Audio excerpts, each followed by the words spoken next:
नमस्कार, हर हर महादेव, जय श्री शंकर शंभू। स्वागत है आप सबका अपने प्लेटफॉर्म privateteacher.com पे। शुरू कर दी थी हमारी एक श्रृंखला जो हमारे टीचिंग एग्जाम्स के सारे टॉपिक को वन बाय वन हम कवर करते चलेंगे। और इसी श्रृंखला में हमारी पहली class child development and growth में डिफरेंस क्या होता है, डेवलपमेंट के स्टेजेस क्या होते हैं, इन सब पे हम ऑलरेडी चर्चा कर चुके हैं। तो आज एक बहुत ही छोटा सा टॉपिक हम लेके चलेंगे। आई थिंक आपकी 2 दिन मिनट की क्लासेस होंगी और इस तरह से ही आप मुझे कमेंट में बताना, सजेस्ट करना है कि मैं क्लासेस आपको ऐसे ही 2-3 मिनट की छोटी छोटी क्लासेस देती रहूं, या मैं आपको एक लंबा, जैसे मैंने प्रीवियस वीडियो प्रोवाइड किया था, एक टॉपिक को पूरा कवर करता हुआ वीडियो आपको देती रहूं। तो चलिए, ये जो टॉपिक है ये हमारा रहेगा चाइल्ड डेवलपमेंट का ही टॉपिक है, बट एक्चुअली आज जो इसमें हम डेवलप करेंगे तो कारक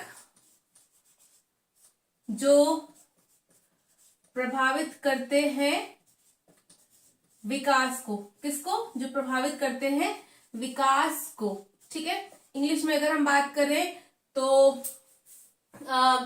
फैक्टर अफेक्टिंग डेवलपमेंट हम कर सकते हैं। इस पे फैक्टर अफेक्टिंग डेवलपमेंट्स कौन कौन से जो कारक हैं, मतलब कारक है फैक्टर अफेक्टिंग डेवलपमेंट के बारे में अगर हम बात करें तो जो डेवलपमेंट में कारक हमारे इफेक्ट करते हैं वो 2 कारक होते हैं।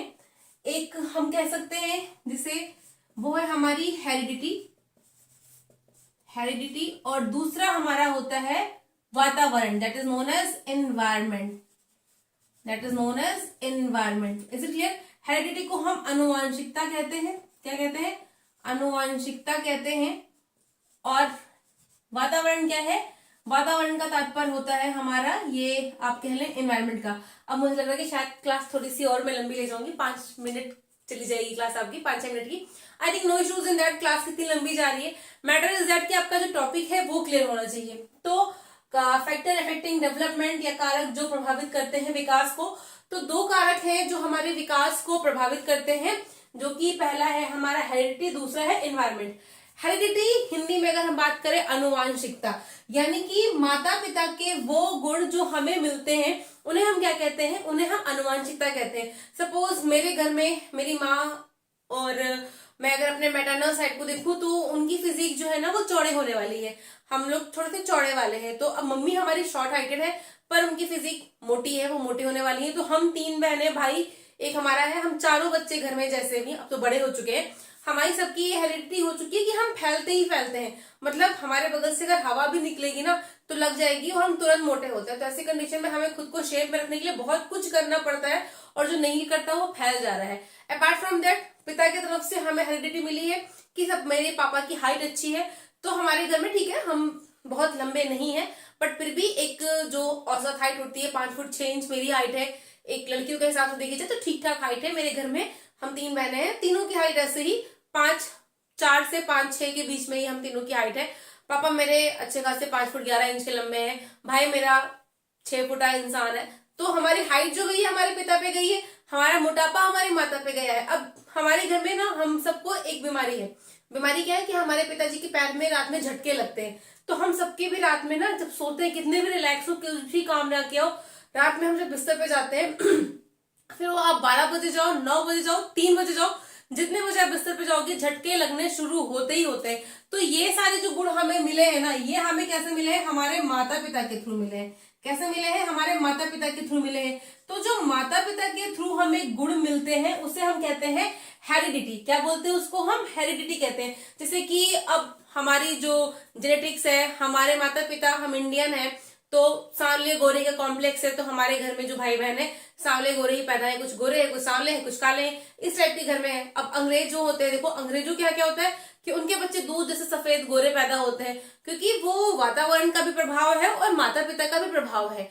तो इस तरह से माता पिता जैसे जो गोरे होते हैं उनके बच्चे गोरे होते हैं, जो काले होते हैं उनके बच्चे काले होते हैं। मोस्टली होता है, मतलब ठीक है, जेंडर बायस है यहाँ पे। मैं क्या बोलते हैं इसको, अभी मुझे टर्म नहीं याद आ रहा है, मेरे पति अक्सर मुझे बोलते रहते हैं, मैं जब बोलती हूँ कि तुम कल्लू हो, कल्लू, सॉरी अभी टर्म मुझे नहीं याद आ रहा है। तो इस तरह से ना हम देखते हैं कि अक्सर, मतलब जिस तरह से माता पिता होते हैं, संतान उन्हीं के जैसे होती है। तो जो संतान उनके जैसी होती है वो हमारी कहलाती है हेरिडिटी, यानी कि अनुवांशिकता। हेरिडिटी के बारे में ही हम पहले बात कर लेंगे। जो हेरिडिटी होती है वो स्टैटिक्स होती है। स्टैटिक का मतलब स्टेबल होती है, या जिसे हम कोई भी चेंज नहीं कर सकते हैं, नो चेंज, कोई भी चेंज इसमें नहीं हो सकता है। ठीक है, ये जो होना है वो होकर रहेगा। हम इसे किसी भी दवा के थ्रू, किसी भी जादू टोने के थ्रू कोई भी चेंजेस इसमें हम नहीं कर सकते हैं। नो चेंज होगा। ये आपकी फिक्स होती है, स्टैटिक होती है, स्टेबल होती है। माता पिता के जो गुण हमें ट्रांसफर होने हैं वो गुण हमें ट्रांसफर होते ही रहेंगे।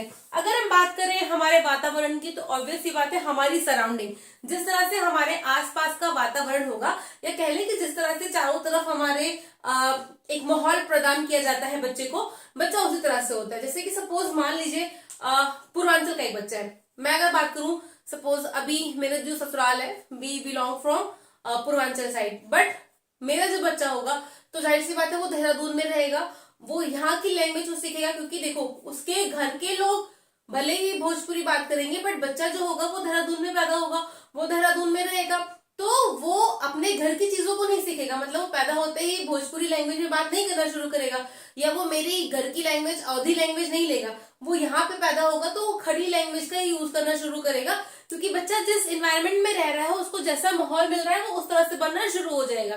तो बहुत हद तक जो एक ह्यूमन बीइंग होता है, चलो मैं इसको भी लिख देती हूँ, वातावरण हमारे चारों ओर का माहौल, चारों ओर का जो माहौल होता है, जिस प्रकार से हम माहौल बच्चे को प्रदान करते हैं, वो कहलाता है हमारा वातावरण। ठीक है, वो वातावरण था। मतलब हम अगर बात करें तो सराउंडिंग जो होती है, सराउंडिंग हमारी आ जाती है वातावरण में। हमारे चारों तरफ का जो माहौल होता है वो वातावरण में आ जाता है। तो अगर हम बात करें, एक हमारा फॉर्मूला होता है, वो फॉर्मूला क्या होता है?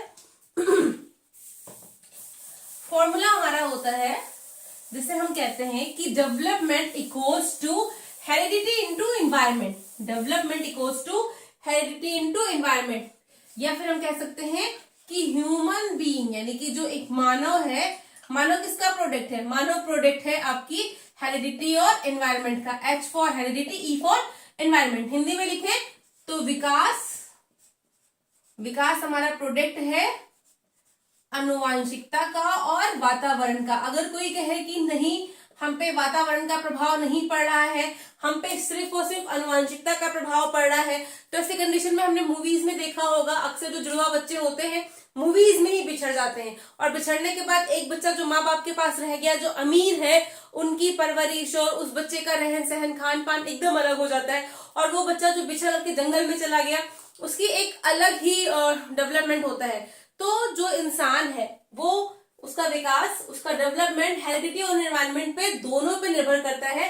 दोनों का प्रोडक्ट होता है विकास। आप ये नहीं कह सकते हैं कि हम पे सिर्फ और सिर्फ वातावरण का प्रभाव पड़ा है, मेरे पे मेरी हेरिडिटी का प्रभाव बिल्कुल नहीं पड़ा है। मैं ये नहीं कह सकती कि ठीक है भले ही हम अवध से बिलोंग करते हैं, पर मेरे अंदर वो बिल्कुल नहीं है, मेरे अंदर वो वातावरण का प्रभाव बिल्कुल नहीं है।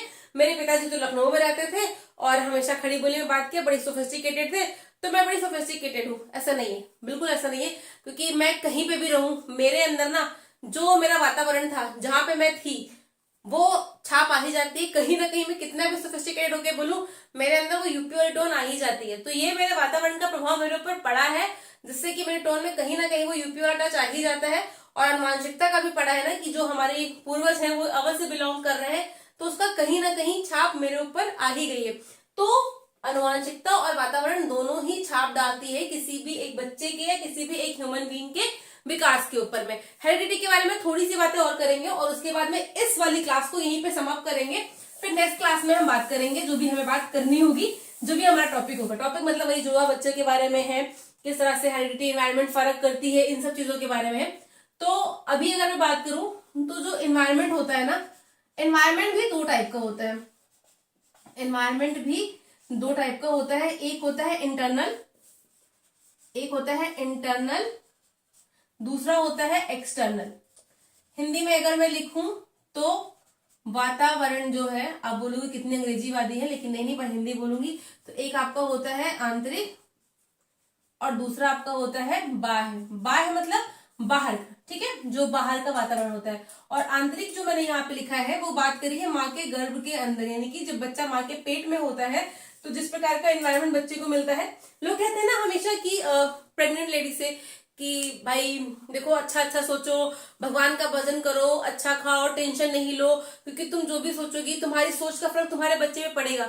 लोग ऐसे ही नहीं बोलते हैं, जाहिर सी बात है कहीं ना कहीं इसमें कोई साइंस होती है, तभी इसके बारे में कहा जाता है कि जो प्रेग्नेंट लेडी है उन्हें स्मोक नहीं करना चाहिए, उन्हें ड्रिंक नहीं करना चाहिए, उन्हें कोई गलत कार्य नहीं करना चाहिए, क्योंकि वो जैसा भी उस माहौल में रह करके जिस तरह का वो कार्य करेंगी, वो उनका तो एक्सटर्नल एनवायरनमेंट रहेगा, बट उनके बच्चे के लिए वो उनका इंटरनल एनवायरनमेंट रहेगा। और बच्चा जो माँ के गर्भ में रहेगा, वहां पे जो चीजें वो देख रहा है, सीख रहा है, तो पता है इसी को गर्भ संस्कार कहते हैं। हमेशा लोग कहते हैं, या यूट्यूब पे आप देखो तो गर्भ संस्कार की वीडियो पड़ी होती है, यानी कि जब बच्चा माँ के पेट में है तो अच्छी बातों को सुनना, मंत्र का उच्चारण करना, गणेश जी का मंत्र पढ़ना, कृष्ण जी का मंत्र पढ़ना।